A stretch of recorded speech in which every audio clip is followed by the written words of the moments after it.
Hello everybody, it's me. Welcome back to the video. Now, in this video, I am going to be ranking all of the SOULBURST Loomians that we have right now because I came to the realization that doing a SOULBURST tier list, like the second they came out, I feel like isn't the greatest idea because there were probably going to be more SOULBURST coming. But with Jolly Festival ending very, very soon, I thought, hey, there's probably not going to be another SOULBURST for a little while, so I think right now is a very fair time to make a tier list. And hey, if we get SOULBURST Sea Drake, don't judge me. I didn't know we were going to get a SOULBURST, right? But yeah, I wanted to go ahead and rank all of them. Now, this is going to... I feel like SOULBURSTs are most... I think they're like half and half between opinion-based and objective. I feel like the list I have is... I think it adheres pretty much to my opinion, so we're going to see, and of course I'll leave in the description below the tier list website that I use every time I do one of these tier list videos. But yeah, hopefully you guys enjoy, and without further ado, let's hop straight into it. Of course I'll have some battles playing in the background while I talk about this tier list. Now, hopping into C tier, and we're skipping D tier because there's actually nothing in D tier. I don't think anything is objectively like that terrible. But going into C tier, I gotta say that what I thought was going to be one of the best SOULBURSTs turned out to be probably the worst. And that is SOULBURST Krakaloa. Now, I know what you might be thinking. It has a ridiculously high defense, has high defenses, good range attack, and good health, right? And it has a ridiculously good defensive typing with an ability that can sometimes be pretty gimmicky. Now, that sounds great, but its typing right now is really bad into the meta, especially with all the water types that they've added. And plus, I feel like if you don't get your Applied Frustration boost or your Burn Up boost, then it's just not going to be able to do enough damage. And plus, it has no real, like, utility. If it had, like, Fade Away, I think it would definitely be bumped up to maybe even A tier. But Krakaloa, the SOULBURST form, doesn't have enough going for it. You know, its Soul Move, I feel like, doesn't fit the role it's trying to have. Yes, I know the Soul Move is really strong, but it just, again, I don't think it fits what Krakaloa is trying to do. I think it could be pretty funny in double battles, so the Eruption hits both of the opponents. But either way, I think SOULBURST Krakaloa is definitely the worst of all of our SOULBURSTs. Very close second, though, with the one in B tier. And speaking of B tier, we'll move straight into that. And into B tier, we have SOULBURST Florant. I think it was pretty clear that the bottom two are going to be Krakaloa and Florant if you do PvP. Because Florant, I feel like, is it's too slow, I feel like, to abuse the Power Jaw. And you need a lot to get it to work, and even then it's simple to just switch an Obsidian in and then just completely wall it. Even with it getting bulk up recently, it still isn't enough to give it, like, wall breaking potential. I say if you want to make it be crazy, go give it Brawn Boost. I'd like to see Brawn Boost. But I do think it's really strong having a stab Power Jaw boosted stab combo with Parasitize and Carnivorous Snap is really nice, and you have coverage on top of that with your Mega Chomp. But even then, I just feel like you aren't clicking Mega Chomp that often, plus it just doesn't feel strong enough, I guess, is what I could say. But yeah, that's actually going to wrap up B tier as well, and now we're heading into A tier. Now, this is kind of where I think the list would get a little close, and it might bump with people's opinions. But in A tier, I'm going to go with SOULBURST Metronet at the bottom of A tier. I think this is fair because I think when it first came out, people were like, oh my god, it can get health on damage and it has 147 attack or whatever, right? But then you remember, like, it has 50 health and, like, 50 range defense. It will die to, like, any range attack. It could die to an Icicle's Therablast in 2 hits, which is kind of sad. I don't know if it would actually die to that. But the only thing SOULBURST Metronet does better than its base form is sweeping. That's it. That's all it does better. Everything else the base form does better because it can run Health Amulet to heal. Fun fact, base Metronet beats SOULBURST Metronet. I know. Crazy, right? It's almost like having 50 health and 50 range defense is bad. And I don't think the SOULBURST form is horrible. I think it's still a pretty viable form to use. But I definitely think that normal Metronet is better. Plus, I don't know. Since Metronet's already banned, it's not going to be used very often in tournaments and stuff. When I hosted my VGC tournament, I expected to see Metronet everywhere. No one was using Metronet. I have not seen one Metronet since I started my VGC tournament, which I think is fair. It seems pretty fair for that. But yeah, that'll wrap up that. And we actually have another one in A tier. We are going to have, oh god, SOULBURST Stratosaur. Now, I think SOULBURST Stratosaur is pretty fair. It is really strong, very quick, has access to Magnify, and has a really strong soul move that can just deal a lot of damage. I feel like it's definitely one of those really strong soul bursts.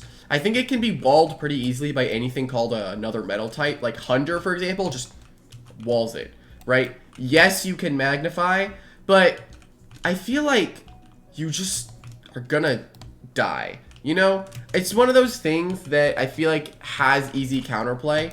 Plus, like, Mirwraith exists and is really good into SOULBURST Stratosaur. And again, metal types, electric types, those things can just do really good into it.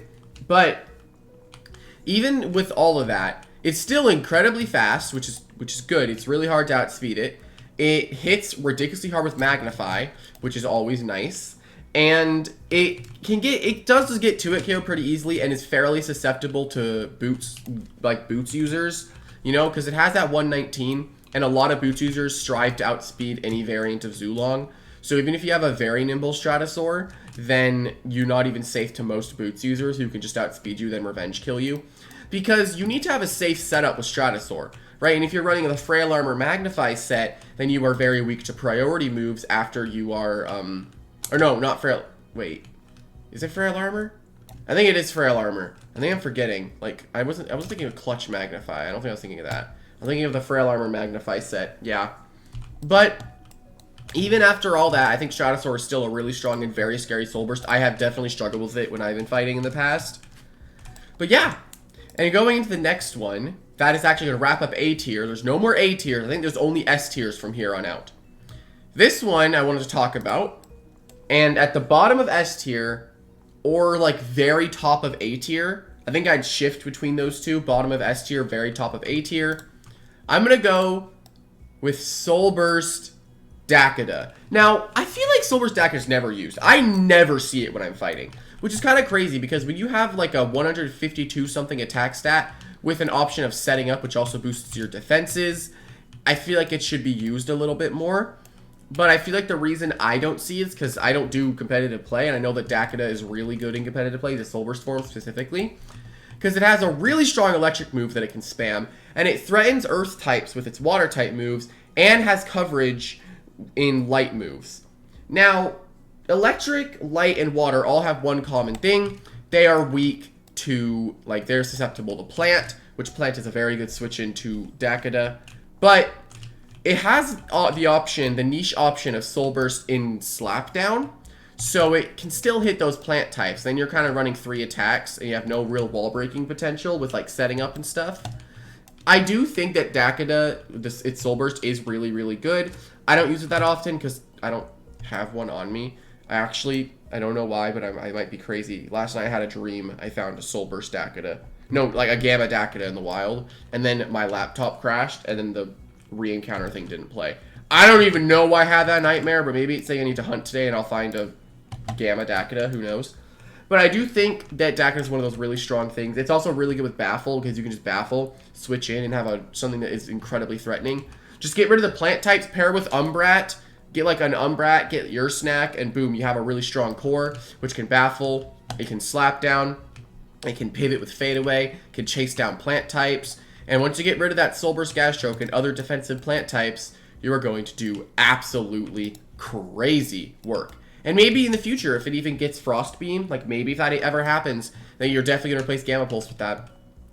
But yeah, that is going to be it for SOULBURST Daka. The next one on this list is something that I've actually been using recently, and it is going to be SOULBURST Eruptodon in the top 3, actually. which might be a little bit of a controversial placement because a lot of people are saying how Eruptodon is probably the best Soul Burst. I want to say it is, but there's definitely two better ones, in my opinion, that I just like or just think is good. And with Soul Burst Eruptodon, my god, you have probably the best soul move. I think it definitely has the best soul move. Being boosted by 50%, and you do damage every turn is crazy. It's only able to be beaten by Raging Fire, Combustible, and stuff like that. It's just really good in general, and it's very hard to stop. Because if it gets its Magnify off, then it throws off Hellstorm, something's getting one shot. And then you can threaten the fire types that all have like Combustible and Raging Fire with Landslide, which makes it even better. And then on top of that, you're immune to a pivot, being Zip Zap, which means you can actually effectively counter Ika, because it would only have Flash and Flee and Energy Surge, which can deal decent damage to you. It's just really strong, and it's very hard to stop if you get it on the field and then you set up your Magnify. Because even if something like Venolin switches in, it has to deal with a +2 Landslide, which it never wants to. And on top of that, you can't even barter to try to stop it with Venolin. And then if you're like Heavy Shackles on top of that, you can't ever outspeed it because you can't barter it, right? Which is one thing that I think is why maybe barter users aren't very common right now, because you can just switch in your Soul Burst Mon. Because if you don't know, Soul Burst crystals can't be taken off, and they can't be slapped down either, but I think they still take the boosted damage from slap down. So you're safe from barter if you have a Soul Burst Loomian. Just overall, I think it's just a really solid Soul Burst and can just really dish out some incredibly solid damage if needed. But yeah, and now we're going to get into the top two. So once I reveal the second place, you'll probably figure out who first place is. But for second place, in my opinion, this is where it might get a little fuzzy. But I'm going to go with Gastrostroke. Now, I think Gastrostroke in itself is really strong. Having Tamp with ridiculous defensive stats and Stratagem on top of that, you could just blow things up. You know, I think it's a really, really strong Loomian, and it definitely deserves this high spot, you know? And on top of that, it's able to just wall everything. You just click Tamp once and you're ridiculously hard to take down. If you kill their Slapdown user, their Dark type, anything like that, you're just gonna pop off, right? You're just gonna do great. And it can do damage to Stratagem, has Flora Burst, which can hit those plant types, which you never really want to deal with. And it just, in general, is pretty strong and is very hard to take down if you don't have the tools to do that. Plus, on top of that, it has Insulated, so it's not even weak to fire or ice type move. Well, it's weak to ice, technically, but it's not weak to fire. So it has like 3 weaknesses in ice, bug, and dark. So you gotta deal with those things on top of it. So you really can only break it with a melee attacker, and if it sets up Tamp, you're always gonna get 2-hit KO'd. So it can always throw Stratagem out if it wants to. But yeah, with all of those being said, there's one Soul Burst Loomian that I have not talked about. And of course, I am talking about Soul Burst Isagul. I can't lie when I say I think Soul Burst Isagul is my favorite and the best Soul Burst. Because look, Gastrostroke can be slotted onto a lot of different teams, right? But Soul Burst Isagul enables an entirely different team dynamic, right?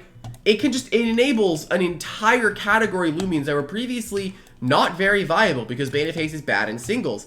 But the fact that it can enable so many different things is why I put it above Gastrostroke.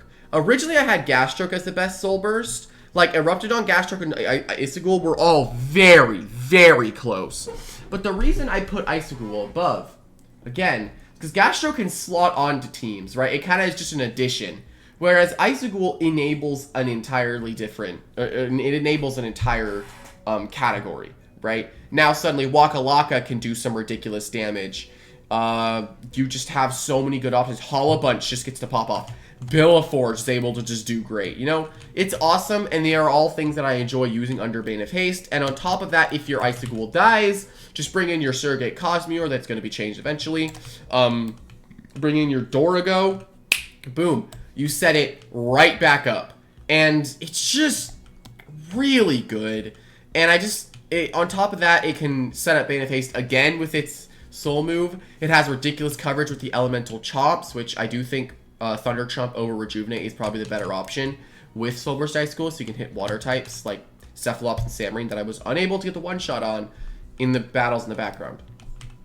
And on top of that, you also have Pivot, you have Baffle, you can even go for some funky Impersonate stuff, and even if Bane of Haste is kind of bad into your team, Icicle itself can still do some good work, because it has a 132 attack stat, you know? It could just do really good damage, and it just feels really strong, and I've never had a bad battle when I'm using Soulburst Icicle. I just have never had a non-fun fight, right? Because if I just can pivot, get my Bane of Haste wall breaker on the field, you know, it's just really fun, and I really enjoy it. And yeah, I think with that will actually conclude the tier list. Hopefully you guys enjoyed. I'll put the entire tier list on screen now. If you want to see, it's not a very big tier list, but hey, it's still a tier list. Again, I want to point out that Eruptodon, Gastrostroke, and Ice School are all really, really close. And I might have moved Daka to the top of A tier. I don't know yet. I don't really know. I think I'm going to end up doing that. So, yeah. Hopefully that you guys enjoyed. And if you did, leave a like and subscribe down below. And I'll see you for the next one. Bye-bye.